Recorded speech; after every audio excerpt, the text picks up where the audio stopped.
La naissance et la chute de Subway. Avec plus de 42 000 restaurants dans plus de 100 pays, Subway est la chaîne de restaurants rapides la mieux implantée au monde. Et au premier abord, cela semble être le signe d'un géant en pleine croissance. Pourtant, Subway est tout l'inverse. Subway a fermé des millions de magasins au cours des 3 dernières années et a vu son activité chuter de 25% de 2012 à 2017. Que s'est-il passé ? La chaîne a débuté sous le nom de Pepe's Super Submarine à Bridgeport, Connecticut en 1965. 3 ans plus tard, les cofondateurs Fred Lucas et Peter Buck l'ont rebaptisé tout simplement Subway.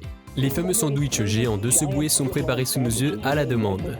Ce qui était si convaincant à l'époque à propos de Subway et qu'il est toujours aujourd'hui, c'est leur format de cuisine ouverte. Ils ont été les premiers à le faire, à bien des égards, et à offrir la possibilité de personnaliser son sandwich. La marque a redéfini la restauration rapide, avec des ingrédients frais que les clients avaient juste sous les yeux.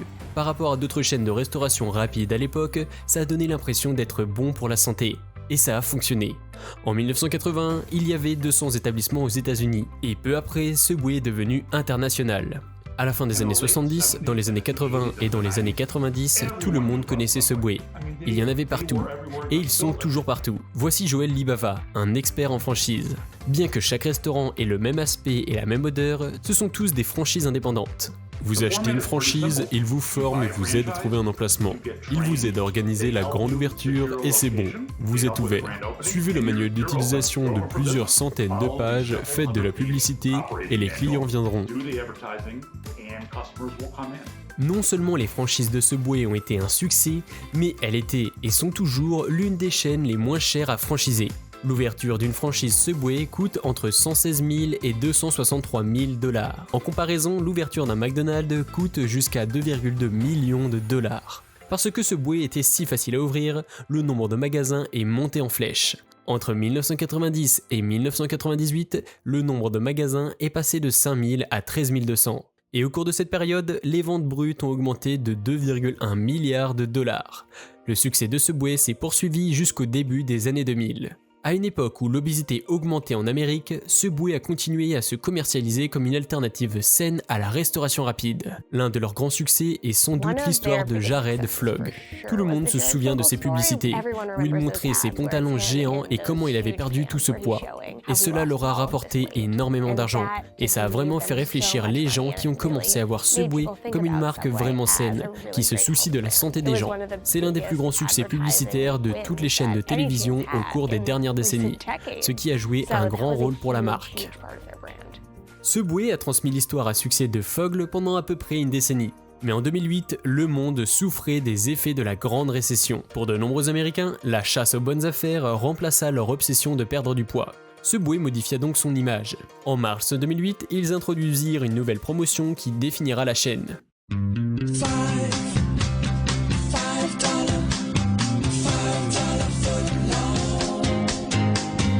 En août 2009, alors que d'autres chaînes de restaurants se battent lors de la récession, les sandwichs à 30 cm à 5 € permettent à Subway de réaliser 3,8 milliards de $ de ventes, soit une hausse de 17% des ventes américaines par rapport à l'année précédente. Mais même les meilleures affaires ont une fin. À partir de 2014, les ventes de Subway ont commencé à baisser régulièrement. En coulisses, les nombreuses raisons du succès de Subway se retournèrent contre eux. Quizno était autrefois le principal concurrent de Subway, mais des tonnes de chaînes de sub comme celles de Jimmy John, Firehouse, Potbelly et Jersey Mike's, ainsi que des chaînes de fast-food comme Panera, offraient des options apparemment plus fraîches et plus saines. Et elles ont commencé à piquer des parts de marché. Ils étaient en concurrence contre des gens qui importaient des produits frais tous les jours. Subway ne reçoit des produits frais qu'1 à 2 fois par semaine. De plus, les autres chaînes de restauration rapide, qui sont là depuis aussi longtemps que Subway, proposent elles aussi des alternatives saines et preuve de créativité avec de nouveaux menus.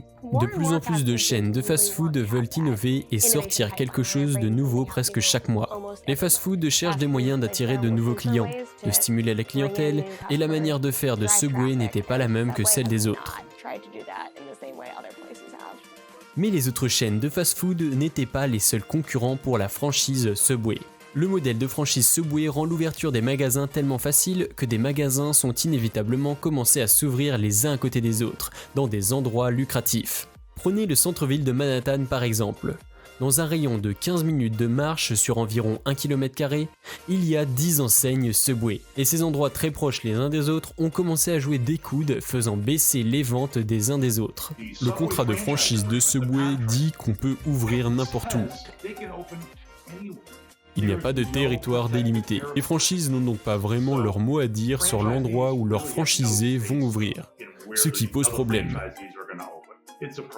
Et l'entreprise Subway a continué comme ça, car il bénéficiait d'un nombre élevé d'enseignes. Plus d'enseignes signifiait plus de franchises, et des royalties élevées pour Subway, ce qui contrecarrait la baisse des ventes de chaque enseigne. Peu importe si les ventes des franchisés chutent, tant qu'ils restent ouverts, cela ne nuit pas nécessairement autant à Subway qu'à d'autres chaînes. Si le monde entier arrive à suivre tant bien que mal et à ouvrir de nouveaux points de vente, alors ils peuvent continuer, et ce n'est pas la fin du monde pour le siège social. En revanche, les propriétaires de franchises en ont payé le prix. En 2012, chaque franchise de Subway a généré en moyenne 482 000 $ par an.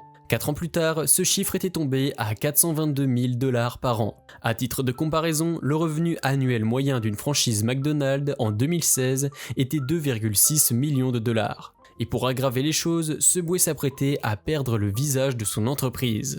En 2015, l'homme qui avait représenté la maison Manger Frais de Subway a été accusé de posséder de la pornographie pédophile et d'avoir eu des relations sexuelles avec des mineurs. Subway a coupé les ponts avec Fogel et il a été condamné à 15 ans et demi de prison ferme. L'influence de Jared Fogle est en quelque sorte passée du très positif à handicapante.